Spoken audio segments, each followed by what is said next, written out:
সংসারে আমাদের জীবনে যখন কোনো সুখ বা দুঃখ আসে, তার জন্য আমরা কাউকে না কাউকে অবশ্যই দায়ী করে থাকি, তাই না? এই ব্যক্তি আমাদের সাথে এরকম কাজ করেছেন, তাই আমার সাথে এমন হলো। ওই ব্যক্তি যদি এমনটা না করতেন, তাহলে আজ আমি ওই স্থানে পৌঁছতে পারতাম।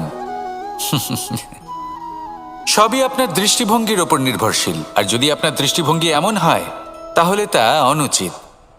সত্যি কথা বলতে, এই সংসারে ভিন্ন ভিন্ন ধরনের মানুষ আছে। এটা আপনার ওপর নির্ভর করছে কিভাবে তাদের স্বাগত জানাবেন। একবার ভাবুন, আমি আমার দুটো হাত সামনে নিয়ে এলাম, দুটো মুঠো খুলে দিলাম। দুই প্রকারের মানুষ আসবেন, কিছু না কিছু দিয়ে যাবেন। এই মুঠো যদি আমি বন্ধ করে দিই, তাহলে না কেউ আমাকে কিছু দিতে পারবে, না আমার কিছু যাবে আসবে। নিশ্চয়ই বুঝতে পারছেন এই দুই ধরনের ব্যক্তি কারা এবং তারা কি দিয়ে যান। আমি যদি নিজের মুঠো খুলে দিই, তাহলে কিছু ভালো মানুষ আসবেন, আমাকে আনন্দ, সন্তুষ্টি, জ্ঞান প্রদান করে যাবেন, ভালো অভিজ্ঞতা দিয়ে যাবেন। কোনো খারাপ ব্যক্তি যদি আসেন, তাহলে তিনিও খারাপ অভিজ্ঞতা দেবেন, যার থেকে আমি শিক্ষা লাভ করব। এই সব কিছু আমি লাভ করতে পারি। মুঠো যদি বন্ধ করে রাখি, তাহলে আমি কিছুই পাবো না। দেখুন, এই সংসারে প্রত্যেকের জীবনে এইরকম। প্রত্যেকের জীবনে সবকিছুই আছে, ভালো খারাপ দুই মানুষই আছে। ভালো অভিজ্ঞতা আছে, খারাপ অভিজ্ঞতা আছে। নির্ভর করছে আপনার ওপর যে আপনি কি করবেন। এনাদের স্বাগত কিভাবে জানাবেন, কার থেকে কি বুঝবেন, কি শিখতে পারবেন, আর কোন দৃষ্টিভঙ্গি নিয়ে অগ্রসর হবেন। এটাই নির্ধারণ করবে যে আপনার জীবন কেমন হবে। আসুন আমার সাথে ভালোবেসে বলুন, রাধা রাধা। জীবনে যখন কোনো ব্যক্তি নিজের লক্ষ্য প্রাপ্তির জন্য নিরন্তর পরিশ্রম করতে থাকেন, চেষ্টা করতে থাকেন, তখন তিনি কষ্ট অনুভব করেন। কখনো শারীরিক কষ্ট, কখনো মানসিক কষ্ট। এবার উনি এটা ভাবতে থাকেন যে আমি কি উচিত করছি নাকি অনুচিত করছি। কারণ অন্যদিকে এমন একজন ব্যক্তিও আছেন যিনি একদমই পরিশ্রম, চেষ্টা করছেন না। তিনি মদিরা পান করেন, বিলাসিতায় জীবন কাটান, অলস প্রকৃতির হয়ে ওঠেন, নিদ্রাতে বিলীন হয়ে থাকেন আর ভাবেন যে তিনি সুখ লাভ করছেন। কিন্তু এরকম কেন হয়? কারণ যখন আমরা সৎ পথে থাকি, উচিত পথে চলি, লক্ষ্য প্রাপ্ত করার জন্য চেষ্টা করতে থাকি, তখন আমাদের ভেতরে থাকা নেতিবাচক শক্তি এবং পাপ এই দেহকে ত্যাগ করে দেয়। আর এই অনুভূতিটাই আমাদের দুঃখের অনুভূতি দেয়, কষ্ট দেয়। এবার সেখানে যদি আমরা কুপথে চলি, অনুচিত পথে চলতে থাকি, তাহলে আমাদের ভেতরে থাকা পুণ্য এবং ধনাত্মক শক্তি আমাদের দেহ ত্যাগ করে দেয়। আর এই অনুভূতির কারণেই আমরা সুখ অনুভব করি। কিন্তু কখনো ভাববেন যে এই সুখ বেশি সময় পর্যন্ত থাকে না। সেই জন্য সবসময় মনে রাখবেন, যদি আপনি জানেন যে এটাই আপনার লক্ষ্য, এটাই উচিত পথ, শুভ পথ, তাতে নিরন্তরভাবে এগিয়ে যেতে চেষ্টা করতে থাকুন। এই কষ্ট আপনাকে সুখের পরাকাষ্ঠায় কখন পৌঁছে দেবে তা আপনি জানতেই পারবেন না। আসুন আমার সাথে ভালোবেসে বলুন, রাধা রাধা। প্রত্যেক মানুষ নিজের জীবনে হীরক তথা হীরে এবং দর্পণ এই দুই দেখেছেন। এই দুই হলো সাদা এবং এরা দুজনেই আলোর প্রতিফলন ঘটায় এবং এরা দুজনেই উজ্জ্বল হয়ে ওঠে। আপনি হয়তো মনে মনে ভাবছেন যে এটা কি ধরনের তুলনা করছি। একটা হীরে তো রত্ন, তার মূল্য দর্পণের থেকে অনেক গুণ বেশি। কিন্তু হীরে থাকাতে দর্পণের মূল্য কিন্তু কোনো অংশে কমে যায় না, তাই না? মানুষ যখন হীরে নিজের হাতে নেয়, তখন সবার আগে কি খোঁজে? দর্পণ, যাতে তার মধ্যে দিয়ে দেখে সে বুঝতে পারে যে সেই হীরে আদৌ তার শোভাবর্ধন করছে কিনা, তাকে ভালো দেখাচ্ছে কিনা, প্রসাধনের জন্য সেটা ব্যবহার করা ঠিক হবে কিনা। অর্থাৎ হীরের উপস্থিতিতে দর্পণের গুরুত্ব কম হলো না। দর্পণের কারণে হীরের মূল্য বোঝা গেল। আমাদের জীবনেও ঠিক এরকমই ঘটে। আপনারা যদি সংসারে নিজের আশেপাশে দেখেন, এমন অনেক মানুষ দেখতে পাবেন যারা নিজেদের ক্ষেত্রে মহান স্থানে পৌঁছেছেন, নিপুণ এবং শ্রেষ্ঠ হয়েছেন। আর তাদের মধ্যে আপনার নিজের মনে হয় যেন আপনি হলেন দর্পণ। নিজেকে ছোট মনে করবেন না। আপনার মূল্য কম হচ্ছে না, আপনার নিজস্ব মূল্য আছে। আর যদি আপনার অস্তিত্ব না থাকে তাহলে ওনাদের অস্তিত্বের মূল্য সংসার বুঝতেই পারবে না। জীবনে সবসময় চেষ্টা করবেন যাতে আপনি আরও বেশি শ্রেষ্ঠ হয়ে উঠতে পারেন। আপনি নিজে যে স্থানে আছেন সেটাকে ছোট মনে করবেন না, তারও নিজস্ব একটা মূল্য আছে। যদি আপনি হিরে হয়ে থাকেন তাহলে অহংকার করবেন না, যদি আপনি দর্পণ হয়ে থাকেন তাহলে নিজেকে ছোট মনে করবেন না। আসুন আর আমার সাথে ভালোবেসে বলুন, রাধা রাধা। মানুষ জন্মগ্রহণ করে, তার সাথে ভয়েরও জন্ম হয়।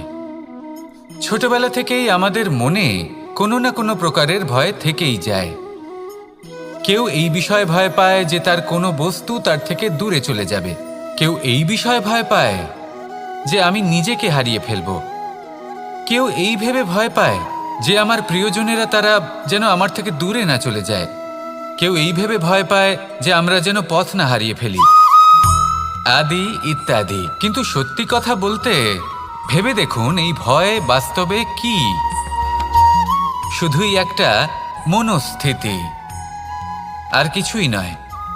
যা কিছু আপনি জীবনে পেয়েছেন তা একদিন আপনাকে হারাতে হবে। এই জীবন হলো আপনারই, কিন্তু তাও একদিন সমাপ্ত হবে। তাই ভয় পেয়ে কি লাভ? এই ভয় শুধু আপনাকে জীবন যাপন করা থেকে বাধা দিচ্ছে, আর কিচ্ছু নয়। পথ হারিয়ে ফেললেই বুঝতে পারবেন যে নতুন পথ কিভাবে বানাতে হয়।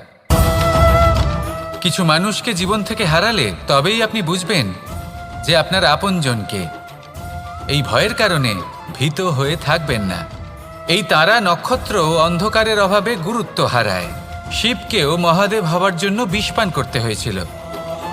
প্রত্যেক পরিস্থিতি, প্রত্যেক সাফল্য আপনার পরীক্ষা নেবে, তাতে উত্তীর্ণ হওয়া হলো আপনার কর্ম। যখনই আপনি ভয় পাবেন বা সংকটের সম্মুখীন হবেন, তখন সাহসের সাথে তার সম্মুখীন হন। মনে রাখবেন, যে সম্মুখীন হতে জানে সাফল্য তার সাথে সবসময় থাকে। আসুন আর আমার সাথে ভালোবেসে বলুন, রাধা রাধা। এই সংসারে সবথেকে বেশি কোমল বস্তু হলো রেশম। এই রেশম এতটাই কোমল হয় যে এর পুরো একটা থান শুধুমাত্র একটা হাতে ধরা সম্ভব। কখনো ভেবে দেখেছেন এই রেশম কিভাবে হয়? একটি কীট তার লালার দ্বারা উৎপন্ন হয়। এই কীট সেই রেশমকে পাক দিতে থাকে, পাক দিতেই থাকে, আর আস্তে আস্তে তার মধ্যেই জড়িয়ে পড়ে। শেষে ওর এই সুন্দর অমূল্য সৃষ্টি রেশমের এই সুতো, তার নির্মাণ কার্য পূর্ণ হয়। কিন্তু তাতেই ও নিজে বন্দী হয়ে যায়। নিজেরই মায়াজালের এই বন্দী গৃহে নিজেই ফেঁসে যায়। এবার এই সুতোকে ব্যবহারযোগ্য করে তোলার জন্য এই কীটগুলিকে এই কবচের সাথেই ফুটন্ত জলে ফেলে দেওয়া হয়। এই সংসারে যদি আমাদের স্বপ্ন এই সংসারের দুঃখ হরণ করার জন্য, এই সংসারে সুখ বিতরণ করার জন্য হয়, তবেই আমাদের প্রগতি সম্ভব। যদি আমাদের এই স্বপ্ন শুধুই আমাদের এবং আমাদের স্বার্থসিদ্ধির জন্য হয়, তাহলে এই স্বপ্ন আমাদের অন্ধ করে দেবে, আমাদের অন্ধকারের পথে নিয়ে যাবে, আর আমরাও সেই কীটের মতো হয়ে যাব। নিজেদেরই মায়াজালে আমরা নিজেই ফেঁসে যাব, আর শেষে আমরা যদি কিছু লাভ করি তা হবে একাকিত্ব, অন্ধকারময় মৃত্যু। তাই স্বপ্ন অবশ্যই দেখুন, কিন্তু এমনভাবে স্বপ্ন দেখবেন না যে তার এই বন্দিগৃহে আপনি নিজেই ফেঁসে গেলেন। স্বপ্ন দেখুন পরোপকারের, পরমার্থের, সবাইকে উদ্ধারের, অন্ধকারের নয়। তবেই কল্যাণ হবে, আর তবেই এই হৃদয় প্রসন্ন হয়ে বলবে, রাধা রাধা। মানুষ যখন এই সংসারে প্রবেশ করে, অর্থাৎ জন্মগ্রহণ করে, তখন নিশ্চিন্তে থাকে, আনন্দে থাকে। কিন্তু যেইমাত্র তার মধ্যে বোধশক্তি আসে, তখন সে চিন্তা করতে শুরু করে। চিন্তা ভবিষ্যতের, সেই সমস্ত বিষয় নিয়ে চিন্তা করে যা ওর হাতে নেই।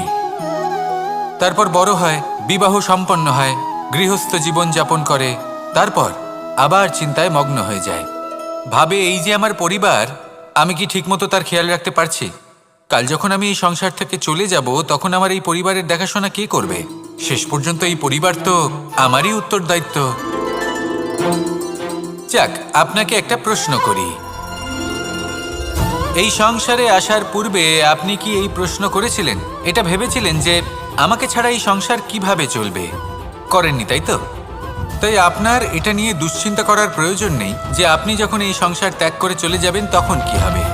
আপনি যখন ছিলেন না তখনও এই সংসার চলছিল, আপনি যখন এই সংসার ত্যাগ করবেন তখনও এই সংসার চলতে থাকবে। যদি কোনো বিষয়ের প্রভাব থাকে তা হলো আপনার আজকের তথা বর্তমানের কর্ম, অর্থাৎ আজ আপনি কি করছেন, কার জন্য মঙ্গল করছেন, কাকে প্রেরণা দিচ্ছেন, কাকে সাহায্য করছেন, কোন উদাহরণ প্রস্তুত করছেন। আপনি এই সংসারে যে ছবি অঙ্কন করবেন সংসার সেটাই মনে রাখবে। তাহলে শুধু সৎকর্ম করুন, মঙ্গল করতে থাকুন, আর আমার সাথে ভালোবেসে বলুন রাধা রাধা। একবার একটা শেয়াল বনে বিচরণ করছিল।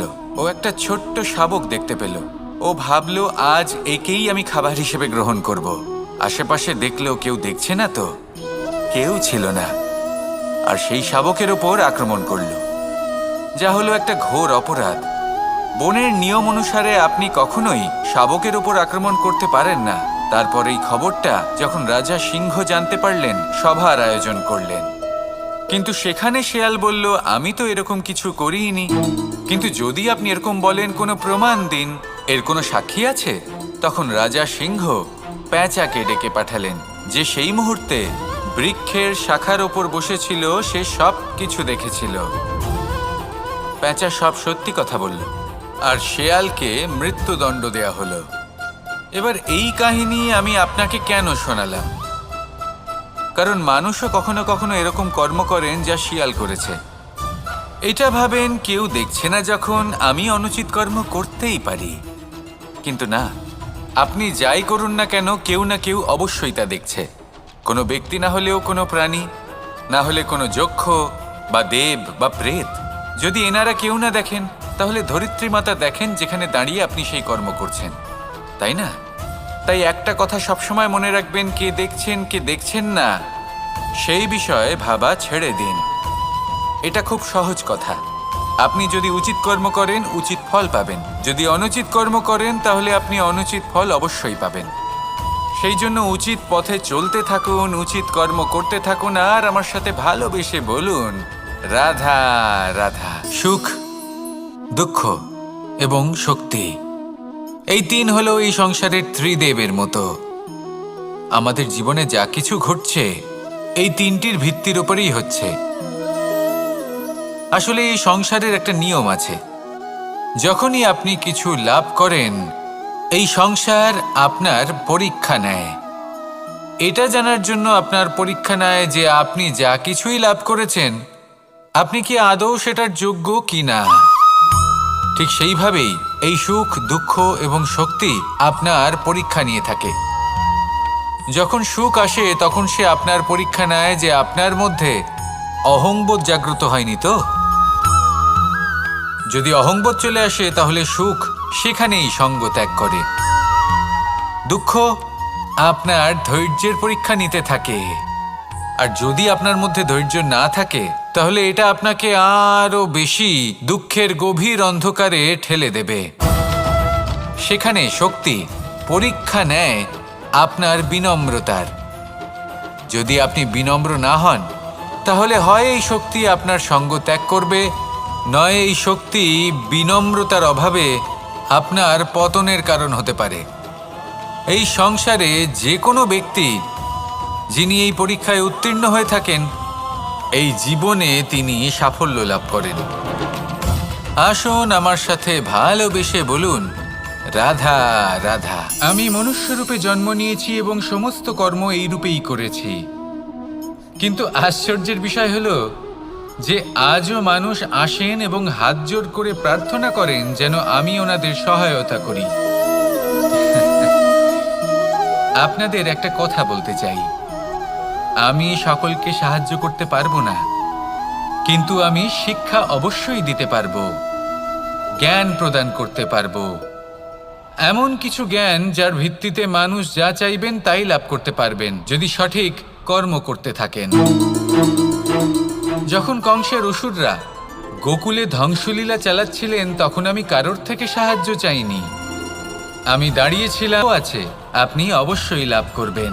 আর এই মন সুপ্রসন্ন হয়ে বলবে, রাধা রাধা। ভোজন এই সংসারে যেই হোক না কেন, কোনো মানুষ হোক, কোনো প্রাণী হোক, কোনো কীট হোক বা কোনো বনস্পতি হোক, প্রত্যেকের জন্য ভোজন অতি আবশ্যক।